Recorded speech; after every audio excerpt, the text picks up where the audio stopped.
20 августа, вторник, в студии Владимир Бакай. Та информация от 18 августа, которую мы получили вчера по радио и центральному телевидению, наверное, не оставила никого из нас равнодушными.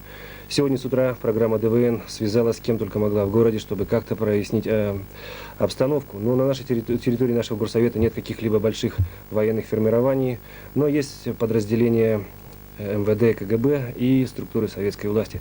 Вот именно с этими структурами и связалась программа ДВН. И предлагаю вашему вниманию сегодняшний выпуск. Итак, Совет народных депутатов, Комитет государственной безопасности и МВД в программе ДВН. Здравствуйте, уважаемые нерюнгринцы. События вчерашнего дня для нас всех с вами, я в этом уверен, явились большой неожиданностью. И сегодня мы за те сутки, которые прошли после сообщения в средствах массовой информации, отошли от, может быть, сказать, эмоциональности, от других стрессовых состояний. И сегодня начинается серьезный обстоятельный анализ ситуации. Сегодня в городском совете уже проведены встречи с представителями правоохранительных органов в лице прокуратуры, КГБ, МВД, Народного суда. И нужно сказать, что те или иные слухи, которые говорят о том, что есть уже формирование ОМОН или каких-то других карательных отрядов, ничего подобного. Этого нет. Тех или иных указаний непосредственно прямому и активному действию со стороны МВД и КГБ ни со стороны России, ни Союза нет сегодня. На территории Якутской Саха Советской Социалистической Республики нет положения, чрезвычайное положение. Оно не распространяется на нашу территорию. И поэтому мы с вами, нерюнгринцы, должны сегодня соблюдать спокойствие в той части, что в городе нет чрезвычайного положения. Программы телевидения, радио все остаются в силе. Предприятия, трудовые коллективы работают в прежнем рабочем ритме. Далее. Ни о какой замене формы государственной, как советы, сегодня речи нет и не идет. Поэтому говорить о том, что не будет советов или у них забирают власть, тоже ни к чему. И третье. Надо сказать о том, что некоторые пытаются, говорят о том, что вот начали активную деятельность работники городского комитета партии, и других, политических группировок. Сегодня этого нет. Сегодня Советы, согласно указу президента РСФСР, товарища Бориса Николаевича Ельцина, они вне политических партий. Должен сообщить о том, что распоряжением председателя городского совета от 4 августа прекращена деятельность партийной организации в аппарате городского совета. Поэтому поводов для того, чтобы сегодня уже выходить на улицу, выходить и выражать в форме митингов, манифестаций, других, на мой взгляд, сегодня нет. Сегодня в Якутск прилетели руководители республики, это председатель Верховного Совета Якутской Республики Николай Михаил Ефимович, председатель Совета Министров Иванов Климент Егорович, которые выехали на ожидавшееся подписание союзного договора, но которое сегодня не состоялось. И они в 3 часа дня сегодня начали заседание Президиума Верховного Совета Якутской Саха-ССР. Верховный Совет Республики требует от нас, городского совета, Верховный Совет Якутской Республики требует от нас, чтобы мы руководствовались Конституцией, законами и решениями Верховного Совета нашей Якутской Саха Советской Социалистической Республики. И при этом нужно отметить, что действительно сегодня в городе и перед городским советом стоит достаточно много забот и проблем, которых нужно решать уже сегодня. Вы знаете о том, что уже второй, третий день нет горячей воды в городе из-за отсутствия угля на пиковой котельной, который никак не можем завести, как говорится, сапожник без сапог. Сегодня ряд домов, у них отключена электроэнергия только потому, что работники значит, БАМ-Энергостроя порвали кабель, взяли, уехали. Тепловодоканал, значит, пока не выяснит, не возьмет штраф, не берется. Хотя сегодня вот наконец-то мы заставили. Сегодня проблема того, чтобы завести в магазины те или иные продовольственные, непродовольственные товары, потому что по ТП, которое должно было бы ежедневно поставлять 45-50 машин, поставляет всего 19, 20, 22 машины. Сегодня с утра в городском совете рабочий день начался с совещания с руководителями транспортных предприятий для того, чтобы организовать вывоз продовольствия и непродовольственных товаров в наши магазины, чтобы мы могли реализовать те или иные товары. При этом должен заметить, что та небольшая паника, которая вчера началась в той части о том, что стали покупать все подряд, наверное, это не совсем ни к чему. Для того, чтобы реализовать все наши карточки, продовольственный товар в наличии имеется. И я думаю, что оно будет стабильно поставляться. Сегодня городской совет обеспокоен ходом ремонта жилого фонда.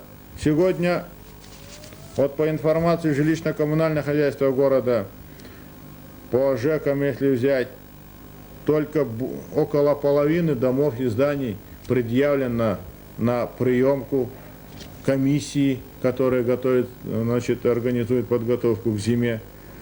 Сегодня одна из серьезнейших проблем – это овощная компания, которую мы с вами должны уже вот-вот начать, подготовиться к зиме, значит, чтобы благополучно пережить эту зиму. Сегодня все совхозы и организации сельскохозяйственные, которые должны обеспечить нас овощами и картофелем, ставят вопрос, чтобы мы обязательно высылали, направляли туда людей, чтобы они отработали. Ну и я хотел бы попутно сегодня сказать и обратиться к руководителям хозяйственным руководителям, значит, руководителям учреждений, предприятий. Наверное, стоило бы поддержать инициативу отдельных руководителей, которые поддерживают и освобождают своих работников на день, на два, для того, чтобы они выехали в лес, заготовили ягоды, грибы, организуют поездки своих работников в Амурскую область, чтобы они там могли засолить, законсервировать овощи. Наверное, потом можно было бы эти день-два отработать в течение долгой зимы, значит, в порядке, значит, но отработать их зимой мы эти овощи, ягоды нигде не найдем. Я думаю, что и аппарат городского совета такое же решение наверняка примет.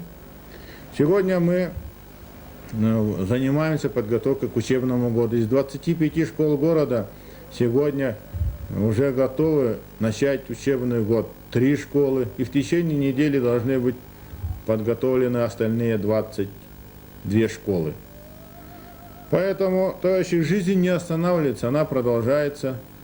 И я считаю, что нерингринцы, мы должны быть спокойны, уверены в том, что будет у нас и хлеб, будет и тепло, и вода, и есть нам над чем работать, о чем заботиться, а те дела и те вопросы политического плана, они будут определены съездом России, который созывается и начинается с завтрашнего дня, и сессией Верховного Совета СССР, которая будет 27 августа.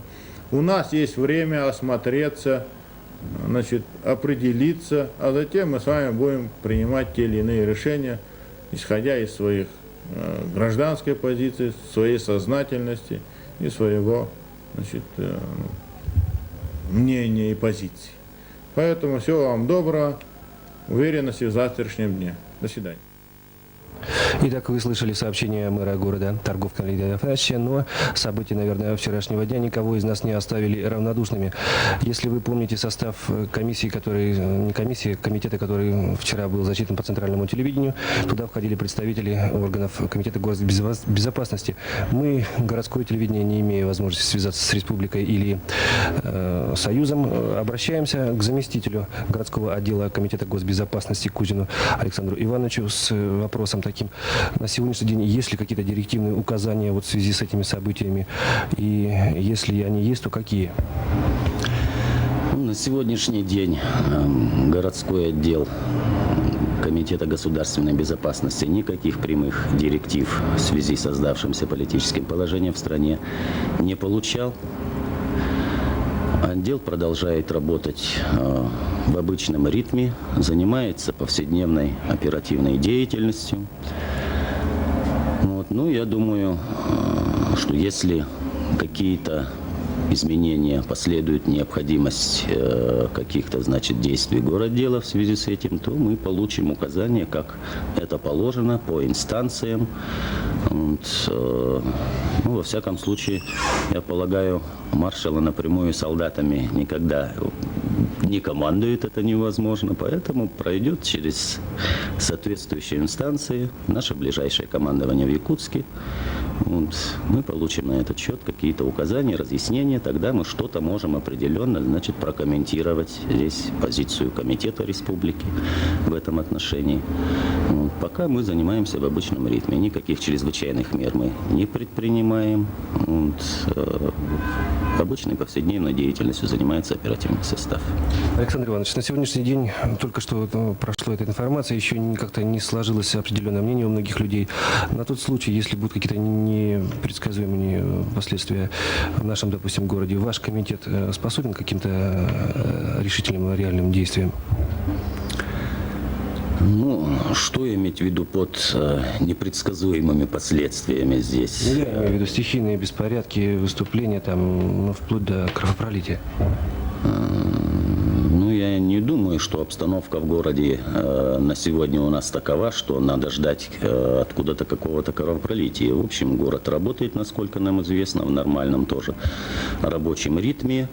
Вот, ну, если возникают какие-то вопросы у партийных организаций, у членов там, других партий, я думаю, это все в рабочей обстановке можно будет и решать. Но если будет, ну, даже пройдут какие-то стихийные, возникнут там митинги, там что-то такого, если это не будет связано никак с погромами, с какими-то, значит, не будет исходить, значит, угроза самому населению от этих неорганизованных стихийных выступлений, действий, то и, естественно, и наша реакция будет совершенно спокойной и соответствующей на это дело. Ну, а если кто-то, кому-то, значит, захочется воспользоваться, что ли, вот этим делом, половить рыбку в мутной воде. Кстати, слухи такие вот немножко здесь были, что в преступном мире, значит, отдельные там голоса раздавались, а не попробовать ли нам под это дело, значит, провести какие-то свои акции. Ну, я думаю, для того, чтобы обуздать именно вот эту когорту, как тут у нас рекетиры, какие-то шайки отдельные, я думаю, достаточно будет сил у нас совместно с городделом внутренних дел, чтобы справиться с этой ситуацией. Спасибо. Это была информация Комитета госбезопасности города Нерингли, отдела, вернее, госбезопасности. Следующая информация отдела внутренних дел. Программа ДВН продолжает свою работу. Ну, о происшедших событиях мы, видимо, узнали так, как все граждане нашего города, о том, что произошло в Москве. А буквально после обеда вчера уже пришла телеграмма, ну, здесь такого примерно содержания. Учитывая рост преступности в республике, недостаточно высокую раскрываемость отдельных районов, предлагается сосредоточить усилия личного состава на раскрытии преступлений и быстрое окончание расследования по уголовным делам. Ну, в основном-то такая телеграмма пришла. Значит, сегодня я неоднократно связывался с Министерством нашей республики. Значит, издан приказ нашего министра Баранникова о том, такого же примерно содержания, о том, что усилить борьбу именно с преступностью на улицах, чтобы успокоить народ. Каких-то ответных действий нет необходимости применять в нашем городе. Обыкновенный ритм, рабочий ритм у нас в отделе. Ну, на тот случай, если какие-то в городе будут непредсказуемые там последствия, проявления, ваш отдел готов? Ну, в данном случае, конечно, личный состав подготовлен к разной ситуации. У нас на каждый случай план разработан.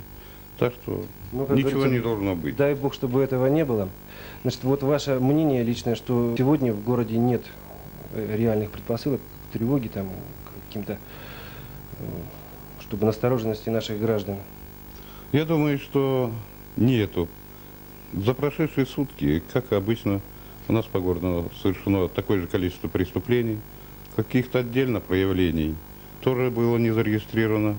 Я думаю, просто нет оснований для особого беспокойства. На этом программа ДВН заканчивает свою работу. Что ж, как говорится, время покажет, куда мы движемся и что нас ждет. А сегодняшний выпуск подготовили и провели оператор Виктор Ехнич и ведущий Владимир Бакай. До свидания.